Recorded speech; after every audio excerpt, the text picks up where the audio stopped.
Саламатсыңарбы урматтуу бүтүрүүчүлөр? Силер менен кайрадан эфирден жолугушуп жатканыма абдан кубанычтамын. Анда эмесе биз жалпы республикалык тестирлөөгө даярданууга арналган дагы бир кезектеги телевизиондук сабагыбызды баштайбыз. Бүгүнкү сабагыбызда биз силер менен негизги тесттин математика бөлүмүндөгү кездешүүчү экинчи бөлүктүн бир нече тапшырмаларынын чыгарылыштары менен таанышууга жетишесиңер. Анда эмесе экранга көңүл бурабыз. Мынакей балдар, математика боюнча негизги тесттин экинчи бөлүгүндөгү тапшырмалардын форматы силер экран көрүп тургандай форматта кездешет. Тапшырманын же суроонун тексти жазылат, астында 5 жооп сунуш кылынат. Ушул 5 жооптун бирөө гана туура болуп эсептелет. Анда эмесе мен тапшырманын өзүн көрсөтүп көрөйүн. Карагылачы. Эгер 3 удаалаш бүтүн оң сандардын суммасы 45-ке барабар болсо, ал сандардын эң кичинеси канчага барабар деген суроону көрүп турасыңар. Бул тапшырманы аткарыш үчүн мен силерге 2 ыкманы колдонуп көрөйүн. Биринчи ыкмасына көңүл бурулачы. А дегенде удаалаш 3 бүтүн сандын биринчиси экинчисинен 1ге кичине, ал эми үчүнчүсү экинчисинен 1ге чоң экендигин эсиңерге салам. Ал үчүн мына жазып алалык. Биринчи сан, экинчи сан, үчүнчү сан дейли. Экинчи санды мен x деп белгилейин. Биринчи сан экинчисинен 1ге кичине. 1ге кичине болсо мен -1 деп жазып коеюн. Ал эми үчүнчүсү экинчисинен 1ге чоң +1 деп жазып коеюн. Анда балдар, ушул 3 сандын суммасы тапшырманын шартында 45-ке барабар болсо деп берип атпайбы? 45-ке барабар болсо 3 сандын суммасы бир эле учурда бирди кемитип, бирди кошуп аткан болсок, анда x-тардын үчөөнүн суммасы 3x барабар 45 деп жазып алсаңар деле болмок. Башкача айтканда, экинчи санды табыш үчүн 45ти 3кө эле бөлүп койсоңор болот. Мынакей, экинчи сан 15-ке барабар экендиги келип чыкты, көрдүңөрбү? Эгерде экинчи сан 15-ке барабар болсо, биринчи сан андан 1ге кичине эмес беле? Анда биринчи саныңар 14кө барабар экен. Бизде тапшырманын шартында суммасы 45-ке барабар болсо, ал сандардын эң кичинеси канчага барабар деген суроо туулган. Эң кичинеси 14кө барабар экен. Экинчи бир ыкмасын колдонуп көрөйүнчү. Карагыла. Биринчи санды x дейин. Экинчи сан x + 1 болсун. Үчүнчү сан x + 2 болсун. Анткени тапшырманын шартында 3 удаалаш бүтүн оң сандар деп берилген. А бул үчөөнүн суммасы мына силерге көрүнүп тургандай 45-ке барабар болчу балдар. Тапшырманын шартында 3 удаалаш бүтүн оң сандардын суммасы 45-ке барабар деп берилген. Эми бул үчөөнүн суммасын тапсак, окшош кошулуучуларды топтогонго туура келет. X-тан үчөө турат. Көрдүңөрбү? Барабардыктын сол жагында 3x +1 +2-ни көрүп турасыңар. Ал +3кө барабар. Барабар 45. 3x-ти табыш үчүн 45-тен 3-тү кемитсек 42 чыкты. 42-ни 3кө бөлсөк 14 чыкты. Мынакей балдар, экинчи ыкма менен чыгарганда дагы бул тапшырманын туура жообу D экендигин көрдүңөр. Туура жообу D деп жазабыз. Биринчи сан 14кө барабар экендигин көрүп турасыңар. Анда эмесе урматтуу бүтүрүүчүлөр, көрдүңөрбү? Азыркы силерге берилген тапшырманын мен 2 ыкма менен чыгарылышын көрсөттүм. Силер тест тапшырып аткан учурда кайсыл ыкманы ыңгайлуу деп эсептесеңер, ошол ыкма менен чыгара берүүгө укугуңар бар. Мен дагы эле ушул негизги тесттин математика бөлүгүнүн экинчи бөлүгүндө кездешүүчү дагы бир тапшырманын шартын сунуш кылайын силерге. Мынакей шартын карагылачы. Эгер x бөлүнгөн y барабар 5 болсо, анда 2x - 3y бөлүнгөн y канча болот деген суроо бар. Бул суроонун жообу катары 5 жооп сунуш кылынган. Ушулардын ичинен бирөө гана туура болот. Кайталайм. Эгер x бөлүнгөн y барабар 5 болсо, анда 2x - 3y бөлүнгөн y канча болот деген суроо турат.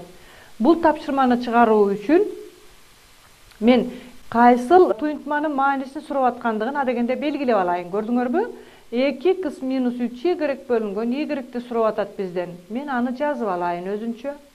Андан кийин математика курсунда силерге белгилүү болгондой айырманы с-га бөлгөнүн көрсөтүп атат, көрдүңөрбү? Мүчөлөп бөлүп койсо боло турганын. А минус v-ны с-га бөлүш үчүн а бөлүнгөн с минус v бөлүнгөн с деп жазып алса боло тургандыгын силерге кайталап өтүп атам. Анда ушул эрежени колдонолчу, мынакей. Мүчөлөп бөлөйүн, 2 ксты y бөлөйүн. Мынакей экранда жакшылап карап тургула. 2 ксты y бөлдүм, минустун өзүн жазайын. 3y-ди y бөлөйүн. Көрдүңөрбү? Бөлчөктүн алымында турган туюнтманы бөлүмүнө мүчөлөп бөлдүм. 2 ксты y, минустун өзүн жаздым, 3y-ди y бөлдүм. Барабар. Бул жерде 2 көбөйтүү x бөлүнгөн y деп жазып алсам болот. Көбөйтүндү түрүндө. Минус 3 бөлчөктүн алымында да, бөлүмүндө да y тургандыктан бөлчөктү кыскартуунун эрежесин колдонсок, 3 эле барабар болуп калат. Көрдүңөрбү? Алымында да y, бөлүмүндө да y турат. Анда бул жерде минус 3 гана келип чыгат. Эми балдар, тапшырманын шартында x бөлүнгөн y барабар 5 болчу.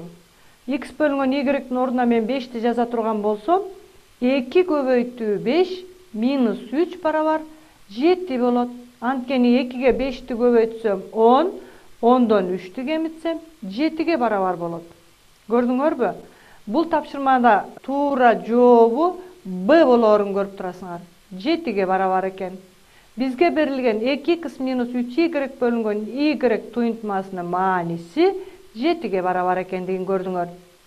Ушул эле тапшырманы, урматтуу бүтүрүүчүлөр, башка ыкма менен деле чыгарсаңар болот. Тапшырманын шартында x бөлүнгөн y барабар 5 деп берилбеди беле? Ошол жерден x-ти y аркылуу туюнтуп алсаңар болмок. Анда x барабар 5 y чыкмак. Тапшырмадагы силер табууга зарыл болгон туюнтмадагы x-тин ордуна 5y-ти коюп туруп эле эсептеп койсоңор деле чыгат. Ал ыкманы өз алдыңарча үйдөн отуруп чыгарып көрсөңөр болот. Анда эмесе кийинки тапшырмага өтөлүк. Кийинки тапшырманы карап көргүлөчү. Мынакей, экранда силерге экинчи бөлүктүн дагы бир тапшырмасы көрүнүп турат. Эгер x-тен f функциясы бардык x сандары үчүн x-тен f барабар 3-түн x-нчи даражасы формуласы менен аныкталган болсо, анда төмөндө келтирилгендердин кайсынысы x плюс 1ден f минус x-тен f-ге барабар? Балдар, бул стандарттуу эмес эсеп болуп атат. Жакшылап көңүл бургулачы. Силердин окуу китебиңерде мындай тапшырмалар кездешкен эмес. Бул тапшырманы аткарыш үчүн адегенде эмнени табуу керек экендигине жакшылап көңүл бургула. Бизде мынакей эмнени табуу керек экендигин мен жазып атам. X плюс 1ден f минус x-тен f барабар канча деп суроо берип атат. Шартында x-тен f барабар 3-түн x-нчи даражасы эле берилген. Эми балдар, биз x-тен f болгон учурда 3-түн даража көрсөткүчү x экендигин көрүп турасыңар. Мен кызыл сызык менен астын сызып атам. Биз чыгарыш үчүн x плюс 1ден f-тин маанисин эсептешибиз керек болуп атат. Анда x-тин ордуна x плюс 1ди коелук. Эки учурда тең, көрдүңөрбү? X плюс 1ден f барабар 3-түн x плюс 1-нчи даражасы болот. Ушул жерге жакшылап көңүл бургулачы. X-тен f болгондо 3-түн даражасы x эле болгон. X плюс 1ден f болгондо 3-түн даражасы x плюс 1 болот. Эми 3-түн x плюс 1-нчи даражасын негиздери бирдей болгон даражаларды көбөйтүүдө негизинин өзү жазылып, даража көрсөткүчтөрү кошулат деген даражанын касиетин колдонуп жазсак болот. Анда 3-түн x-нчи даражасы көбөйтүү 3 деп жазып алабыз. Көрдүңөрбү? X плюс 1ден f барабар 3-түн x плюс 1-нчи даражасы деп жазып алдым дагы, даражанын касиетин колдонуп 3-түн x-нчи даражасы көбөйтүү 3 деп жазып алдым. Эми бул жерде тапшырманын шартында силерге x плюс 1ден f минус x-тен f канчага барабар экендигин табыш керек эмес беле? X плюс 1ден f-тин ордуна 3-түн x-нчи даражасы көбөйтүү 3-тү жаздым. Минус x-тен f-тин ордуна 3-түн x-нчи даражасын жаздым. Бул жерден 3-түн x-нчи даражасын кашаанын сыртына чыгара турган болсом, кашаанын ичинде 3 минус 1 калат. Ал Мынакей мен экранга жазып атам силерге. 3 минус 1 көбөйтүү 3-түн 2-синчи даражасы деп жазып алалык. 3төн 1-ди кемитсем 2 калат. 2 көбөйтүү 3-түн 2-синчи даражасы деп жазылат. Эми тапшырманын шартына көңүл бурулачы. Мынакей мен жашыл түстүү рамкага алып коюп атам. 3-түн 2-синчи даражасынын ордуна мен x'тен f деп жазып койсом болот экен. Мына мен жазып коеюн анда. 2 көбөйтүлгөн x'тен f. Көрдүңөрбү? Ушул тапшырманын чыгарылышына жакшылап көңүл бургула балдар. Кантип чыгарып атканыбызга. 2 көбөйтүлгөн x'тен f чыкты жыйынтыгында. Бул жооптордун арасынан карап көрөлүчү, кайсыл жооп болуп эсептелет экен? Мынакей Г жообу экен. Анда бул тапшырманын туура жообу Г болуп эсептелет. Көрдүңөрбү? Бул берилген тапшырмада туура жообу Г экендигин көрдүңөр. Эми балдар, ушул сыяктуу тапшырмалар кездешкен учурда баардык учурда эле жыйынтыгында сан чыга бербесин көрдүңөр. Азыркы биздин тапшырманын жообунда 2 көбөйтүлгөн x'тен f чыкты. Демек тапшырманы аткарып аткан учурда жакшылап көңүл коюп карап көрүшүңөр керек экен. Эмнени сурап атат? Кантип тапсак ыңгайлуу болот? Анда эмесе келгиле, дагы бир тапшырманы карап көрөлүк. Мынакей экранда силер математика боюнча негизги тесттин 2-чи бөлүгүндө кездешүүчү дагы бир тапшырманы көрүп турасыңар. Мен анда силерге шарты менен тааныштырып көрөйүн. Радиусу 3 метр болгон тегерек формасындагы килем узундугу 10 метр жана туурасы 6 метр полдо тегиз жатат. Полдун аянтынын канча проценти килем менен капталган деген суроо турат. Астында 5 жооп сунуш кылынган. Бул тапшырманын чыгарылышын мен силерге экрандан көрсөтүп көрөйүн. Мынакей балдар. Тик бурчтуу формасындагы полду көрүп турасыңар. Полдун узуну 10 метр, туурасы 6 метр деп берилиптир шартында. Анда силер экранда көрүп турган полубуз тик бурчтук формасында болгондуктан, мунун аянтын табыш үчүн узунун туурасына көбөйтүп коюшубуз керек. Мынакей. Полдун аянты 60 метр квадрат экендигин таптык. Эми ушул полдун үстүндө, бетинде тегерек формасындагы килем жатат деп атат. Мынакей мен килемчени көрсөтөйүн силерге. Бул килем тегерек формасында экен дагы, радиусу 3 метр экен. Анда эми килемдин аянтын табалы. Ал үчүн тегеректин аянтын табуунун формуласын эсиңерге салайын. Мынакей балдар, экранда тегеректин аянтын табуунун формуласын көрүп турасыңар. S барабар π r квадрат. Пи турактуу сан, r тегеректин радиусу. Анда ордуна коюп эсептейличи. Килемдин аянтын эсептесек, пинин өзүн жаздым, радиустун ордуна 3-тү жаздым. 3-түн квадраты 9-ка барабар. Анда килемдин аянты 9 пи метр квадрат экендиги келип чыкты. Тапшырманын шартында полдун аянтынын канча проценти килем менен капталган дейт. Анда бул суроого жооп бериш үчүн мына биз килемдин да аянтын таптык, полдун да аянтын таптык. Анда балдар, канча проценти килем менен капталганын табыш үчүн 9 пини 100гө көбөйтүп 60ка бөлүп койсок чыгат. 9 пини 100гө көбөйтүп 60ка бөлсөк 15 пи процент чыгат. Бул кайдан чыкты? 9 пини 100гө көбөйтүп 900 пини 60ка бөлсөңөр деле чыгат. Же дегенде кыскартып алып туруп ана көбөйтүп койсоңор деле чыгат. Мына биз издеп жаткан полдун аянтынын 15 пи проценти килем менен капталган. Туура жообу В болуп эсептелет экен. Мына мен туура жообунун жазылышын көрсөтөйүн. Көрдүңөрбү? Ушул тапшырмада балдар, килем полдун бетинин канча процентин ээлеп турат деген жоопту бериш үчүн пинин ордуна биз 3,14-тү же 7-ден 22 деген маанини койгон жокпуз. Байкадыңарбы? Жообунда пи боюнча эле жаздык. 15 пи процент. Демек силер дагы тестте тапшырма аткарып аткан учурда пинин ордуна 3,14-тү коюп убаралана бербегиле. Айрым учурда пи боюнча гана жазыла беренин көрдүңөр. Дагы бир эскертүүчү нерсе, урматтуу бүтүрүүчүлөр, тесттик тапшырмаларда айрым учурда процент дегендин ордуна пайыз деген жазуу кездешет. Силер окуу китебиңерде процент деп берилген. Эгер тестте пайыз деген терминди кездештирсеңер, силер пайыз деген процент экен деп эле түшүнгүлө. Анда эмесе мен кийинки тапшырманын чыгарылышын көрсөтүп көрөйүн. Мынакей, экранда силер дагы бир тапшырманы көрүп турасыңар. Эгерде h барабар 60-тан 1 плюс 70-тен 1 плюс 80-ден 1 плюс 90-дон 1 плюс 100-дөн 1 болсо, анда төмөндөгү барабарсыздыктардын кайсынысы туура? Сумма кайсыл барабарсыздыкты канааттандырат деп атат. Экранда 5 вариант сунуш кылынган экен.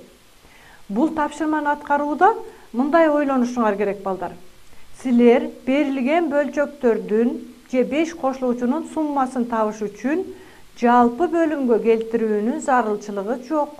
Мынакей, көрдүңөрбү?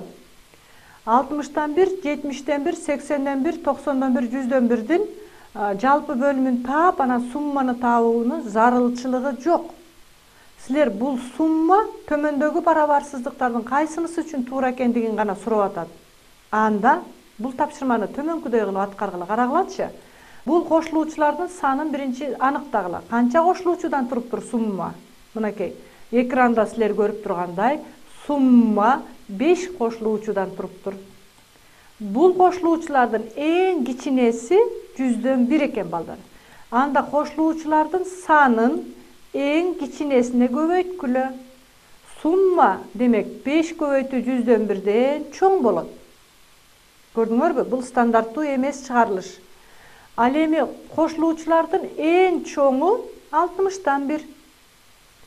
Бул эң чоңундагы кошулуучулардын санына көбөйткүлө. 5 көбөйтүү 60-тан 1. Бул сумма 5 көбөйтүү 60-тан 1ден кичине болот. Көрүп атасыңарбы? Анда мен 5 көбөйтүү 100-дөн 1 менен сумма 5 көбөйтүү 60-тан 1дин арасында экендигин эске алып, төмөнкүдөй барабарсыздык түзүп жазып алам. Кош барабарсыздык. Көрдүңөрбү? Мен кайра кайталайм. Бул сумма төмөндөгү барабарсыздыктардын кайсынысы үчүн туура экендигин билиш үчүн мен адегенде кошулуучунун санын аныктап алдым. 5 кошулуучудан туруптур. Анан кошулуучулардын ичинен эң чоңун дагы ошол санга көбөйттүм, эң кичинесин да көбөйттүм. Эми балдар, экранда мен силерге көрдүңөрбү, астын кызыл сызык менен сызып көрсөтүп атам. 5 менен 100 кыскарат, 5 менен 60 да кыскарат. 5 менен 100-тү кыскартсам, 20-дан 1 чыгат. 5 менен 60-тан 1-ди кыскартсам, 12-ден 1 чыгат. Биздин сумма төмөндөгү барабарсыздык туура болуп эсептелет экен. 20-дан 1ден чоң, 12-ден 1ден кичине экен. Бул жоопту карап көрөлчү, кайсыл жооп болуп эсептелет болду экен. Туура жообу Г болуп эсептелет экен. Көрдүңөрбү балдар? Берилген сумма 20-дан 1ден чоң, 12-ден 1ден кичине экен. Анда туура жообу Г болуп эсептелет экен. Ушул сыяктуу тапшырмалар кездешкенде балдар, бул кошулуучулардын бардыгынын суммасын табуунун зарылчылыгы жок. Силерге тапшырманын шартында сумма кайсы барабарсыздык үчүн туура деген гана суроо берилип атат. Ал учурда төмөнкүдөй кылып чыгарганыңар силер үчүн ыңгайлуу болуп эсептелет. Урматтуу бүтүрүүчүлөр, ушуну менен бүгүнкү бизге бөлүнгөн убакыт аяктап бара жатат. Кайрадан силер менен эфирден жолугушканга чейин саламатта калгыла.